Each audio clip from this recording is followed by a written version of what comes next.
my channel. If this is your first time here, hello, welcome. Thank you for stopping by. Please don't forget to subscribe, like this video, share this video, and yeah, just show some love. And for people that are OG on this channel, you know this is a different background. I'm at Premier Inn, and I thought, why not use a fine background? At least finer than what I have in my room at the moment. So it cannot waste. It's part of my money that I paid for one night. I'm in Sunderland. I came for my also appointment in Newcastle, so I just stayed over in Sunderland. I'm going to be talking about the things that you do not need. I know you easily see videos about things that you need to pack, like moving to uni, essential uni items, and those kind of things. This video is for the things that you don't need, the things that you don't need to buy at least at that time when you're moving to uni. You do not need them yet. It's just like a lot.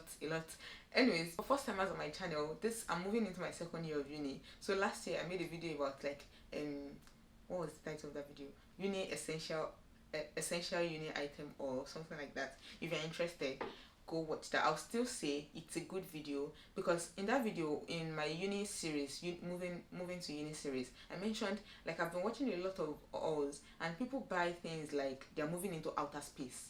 I don't get, like, they buy a lot of things like you will not be able to get these things in the place that you're moving to, which everywhere is the same. The distance might be a problem, but you will find the stores where you're going to, so you don't need to buy everything and you end up getting things that you don't need. So without further rambling, let's get into this video. The first thing I'm going to be talking about is my 7 dishes. So I got 2 flat dishes, 2 pasta bowls, 2 cereal bowls, 2 tea mugs, and 2 glass cups. I do not need 2 of all of this item. I do not need 2 of them. As I said, when I was watching like things to buy for uni, I felt like I was on the minimalist end because people were actually buying like sets of those things, like they have like 4 pieces in them. Like, nah, I don't need that much, so I decided to go for 2. But at the end of the day, when I moved to uni, I realized even this 2 of everything, I do not need it. Considering I already got 2 flat plates, I could just easily get 1 flat plate, 1 pasta roll, and 1 cereal bowl, and I'll be fine. If I have someone over, we can all use between these items.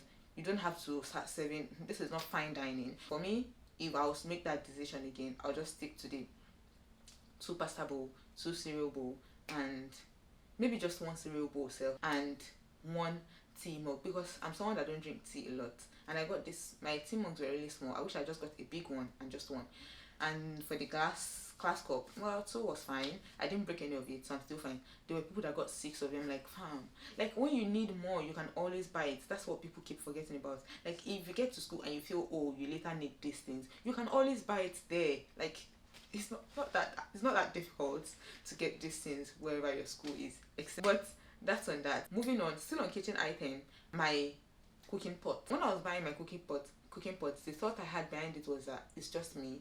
I'm going to be cooking for just myself. Why do I need big pot? So I would say my pots were quite small. I had like a medium-sized pot and 1 small-sized pot, and I had one small-sized frying pan. Yeah. So the biggest pot I had was that medium-sized one, and even that medium-sized one was on the smaller side of medium. So if I was to do it again, I would say get a bigger pot. I would dish the small pot, maybe get a big one and a medium one and a medium-sized frying pan, not a small-sized frying pan, because at the end of the day, my frying pan was too small for my needs. It was too small for my needs. I cook during the weekend. I just put them in these Tupperwares and store them away to eat during the week. So at some point I was feeling like my pot was too small for that, like, and I end up spending more time in the kitchen than I should be spending. Do you get what I mean? And which also brings me to this fact: some accommodations have cooking pots and those things. Like, they have like your basic needs. They have like your serving dishes. They have cups. Ask your accommodation what is in the accommodation, what you don't need to buy, because if you come with double of everything, then there will be no space, everything. And just in case you've not seen any uni accommodation, just in case you're still in Wonderland in your head, uni accommodations are tiny. Like, they are not the biggest, they are not the best you can get. Uni accommodations are small, so you need all the storage space you can get. So if you are storing double, like if you are buying things that are already there, it's not worth it. Like, you can use your space for something else. It's just my opinion. Check what your accommodation already has. For instance, my accommodation had a toaster, they had like kettle, they had, what else, just had like bits and bobs here and there, and which was fine by me. I had to get a blender. For if you don't need one, you don't, but I need a blender. I'm Nigerian, in case you don't know. I need to blend those pepper. I need to blend them very well. Anyways, that's just on that. Check with your accommodation what comes with the accommodation so you don't double buy. Moving on, I don't know if this will fall in kitchen category, both kitchen and your room or whatever. Storage space. Storage. You know those storage containers? I would advise don't get them until you get to your accommodation, because sometimes it might just not fit the space. You need to get to the accommodation and see what will fit your need. I'll talk about myself, for instance. I had the cereal jars that I wanted to get to store my dry food, so I was going to get like 3 of them just to store my rice and all those kind of things, to store them. But upon getting to my accommodation, I realized I needed like the flat ones that would not take a lot of space. But if I had bought it before moving to uni, it would have been like almost a waste, because at that point I won't have the receipt anymore. But as another thing, advice: keep your receipt in case you need to return anything. In case there's anything you end up not needing, you can always return them. Keep your receipt. So when I got to school, it was the same day that I got to school. My parents were around for a couple of days, so we drove around, went to their school, and I bought storage space that met my need and the ones that fit my space. And yeah, I would say just be there. There's some things that it actually takes living around. It takes living in the space to know what you need and what you don't need. So I would say live in the space. Like, you won't die first couple of weeks for those things. They're not essentials. They're not like your everyday basic needs. Your room might feel cluttered for a while, but you will get there, because even the things that you end up buying, and even when you get to school, you don't use them, or you don't even get to arrange sorting your room until like a week after staying there. Do you get what I mean? Just chill. Live around the space and see what fits your need better, should I say, because you end up buying things that you don't like, or maybe they're not aesthetically in coordination with your room. Do you get what I mean? Just chill a bit. And another thing that I did that was like you could do without them, it was I had extras for everything. I had like extra towels, extra duvet covers, extra bed sheet, extra pillowcases, like a lot of extras, and those extras ended up taking a lot of space. And if you've seen my previous vlogs, you would have seen the size of my room. My room was quite small, though I had like loads of storage. Like I had like underbed storage. My wardrobe space was huge. My bathroom, I was able to like put storage pieces that worked for me, and I was able to store things in there.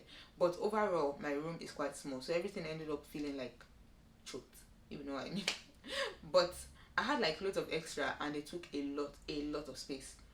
I would say if it's something you've been considering, for if I still have to do it again, I'll still get extra, because I'm that kind of person. I always need extra for everything.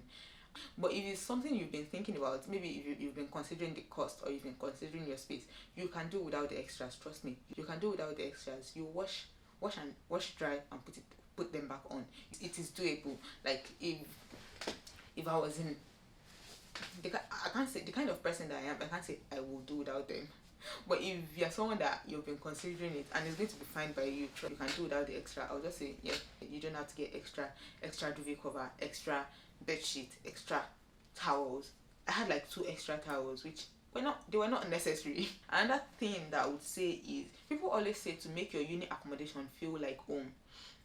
What I would advise is something that I did, and I'll tell you the pro and the con of it. So there are some items for my room at home, for my parents' house, like just decorative pieces and things that made my room my room. I sort of picked most of them. I will not say some of them. I picked most of them and brought them to uni. So it was like I had things that were like from my room, and they still felt like my room.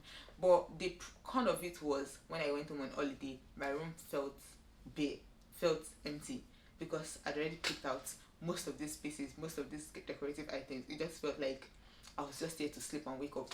The kind of person that I am, like I'm not like an interior. I'm not good at interior decor or anything, but I just love to have things that I'm familiar with. It's just that familiar space. So when I got home, it was like my room was just like a borrowed space. That was the way it felt. So I would say you have to be, at this point, it's your choice. Leave some things, pick some things, but I would say pick some things for your uni room from your room. You don't have to get everything new. Moving forward, I'll be spending most time in school than I'll be spending at home. So why not have these things? I don't regret bringing them, but when I go home for break, my room feels bare, which I'm probably going to be there for like a month, 2 months. This is the longest break, is summer break. So I spend more time in school than I'll be spending at home anyways. So I'd say pick some pieces from your room to decorate your uni accommodation, and you know you have to deal with it when you're packing though. You have a lot to pack, so that's another con for that part. But somehow you end up buying those things again, because I'm not just that kind of person that can just let it be and just stay there. I want things. I want it to look this certain way. I want it to be this certain way. So I ended up, for the kind of person that I am, I ended up having like loads of things to pack when I was moving out from the accommodation. But it's all for the comfortability, for the familiarization, which is all good.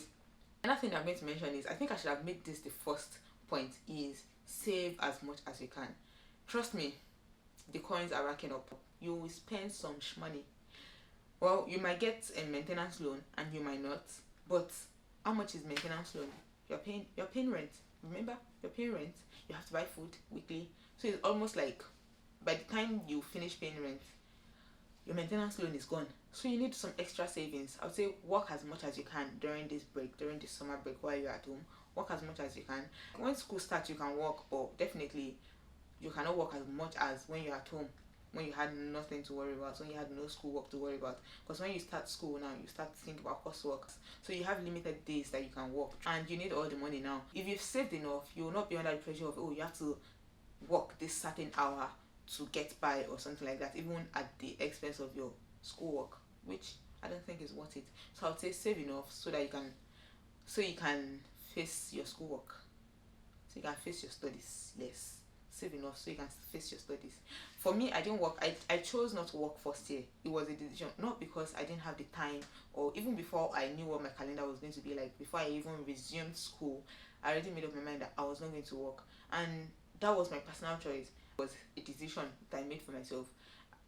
Trust me, towards the end I wanted to work because the girl needed money. I wanted to work so badly, but I was not getting the work.